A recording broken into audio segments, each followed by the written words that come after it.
खौसेथि बर' सुबुं आफाद UBPF नि दिनै सेथि बोसोरसालिया जथुम्मा आरो बेनिनो गेवलां मेलाव आङो हाग्रामा सारनि जानानै बिथांनि थिननायाव आङो नैबे गुवाहाटीनि बाथौफुरि आहम गावआव आङो बाहागो लाफैदों आरो बाहागो लाफैनानै आङो जोबोद गोजोननाय मोनदों। आङो बिथांमोननि जि आफाद जि थांखि लानानै बिथांमोना बे आफादखौ दादों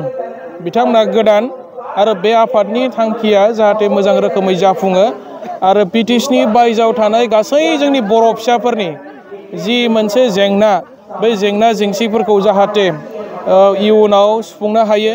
आरो जोंनि बर' हारिनि साफ्रोमबो मानसिया जाहाथे आसामाव थानाय साफ्रोमबो मानसिया जाहाथे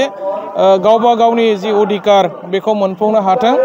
आरो बर'फ्रा खौसे जानानै थांना थानाय बेलायाव जि भाबै बिथांमोना सोलोंथाइ बिथिङावनो होन राजखान्थि बिथिङावनो होन रांखान्थि बिथिङावनो होन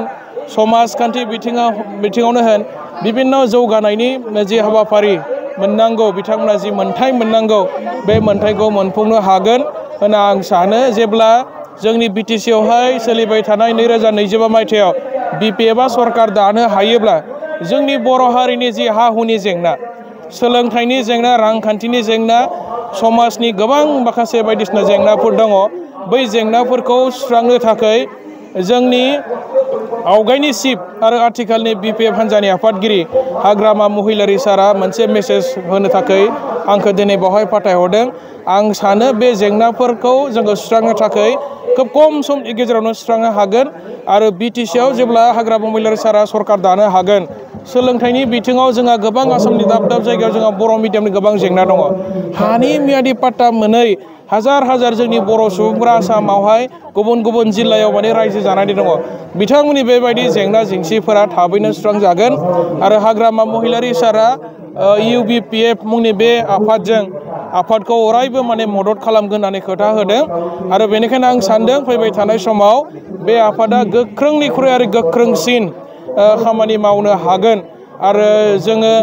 BPF हान्जानि जानानै बिथांमोनखौ जोङो सानफ्रोमबो मदद होगोन आरो जोंनि BTSनि बायजोआव थानाय बर' फिसाफ्राबो जाहाथे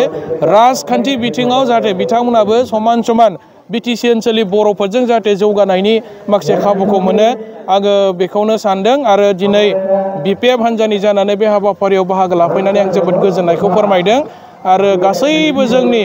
UBPFनि दैदेनगिरि बिथांमोनखौ साबायखर बावदों। बिथांमोना जोंनि हारिनि जौगानायनि थाखाय खामानि मावलांबाय थानो हाथों आरो अरायबो जों बिथांमोनजों हेफाजाब होबाय थागोन। खुलुमबाय निउस चेनेल बिथांमोननिसिम। दिनै खौसेथि बर' सुबुं गौथुम इउनाइटेड बर' पिपल फेडारेसननि गुवाहाटी नोगोरमानि बड' साहित्य सभा लिटारेरि काम कालचार कमप्लेक्सनि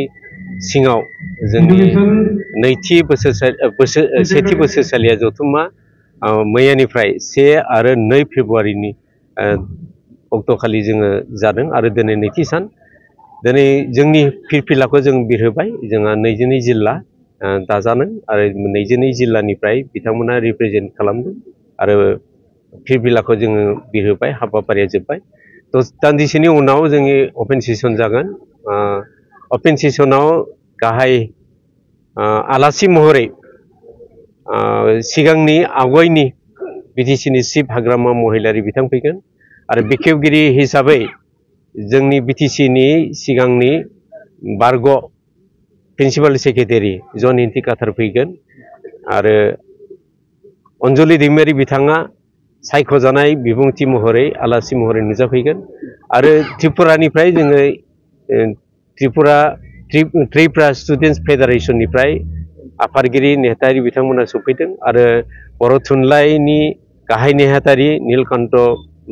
गयारि बिथांमोना फैगोन आरो ब्रह्म धर्मनिफ्राय बाथौ गौथुमनिफ्राय आबोबनिफ्राय आरो गुबुन गुबुन बर' हारिनि जायफोर आफाद बिथांमोनखौ जों खावलायदों आरो बिथांमोना फैगोन। बे हाबाफारिनि गेजेरजों जों BTCनि बायजोआव थानाय बर' कसारिनि जा जोंनि माखासे मोनथाय बे मोनथायखौ जोङो गोहोमथि खोख्लैगोन। जोङो बे गोहोमथिफोरखौ खोख्लैनो थाखाय जोंनि खौसेथि आरो सान्थि जेरावखि थाया बर'फ्रा जोङो जेराव बेयाव सान्थि आरो खौसेथिखौ लाखिनानै जोङो मोनथायखौ मोनफुंनो हानाय बेखौ बे थांखि आरो नोजोर लानानै जों आवगायदों आरो दिनैनि हाबाफारिनि गेजेरजोंनो जोङो मोनसे बिटिसिनि बायजोनि बर'फोरनि गेजेराव जों मोनसे हरगोन जे बयबो बिटिसिनि बायजोआव बर'फ्रा खौसे जानांगौ जोंनि बर'फोरनि राव हारिमु थुनलाइ बेखौ फोथांनायनि जा आद्रा थालांनाय बे हाबाफारिखौ मावनो थाखाय बे आफादा फैबाय थानाय समफ्राव खामानिखौ मावगोन। गोजोन्थों।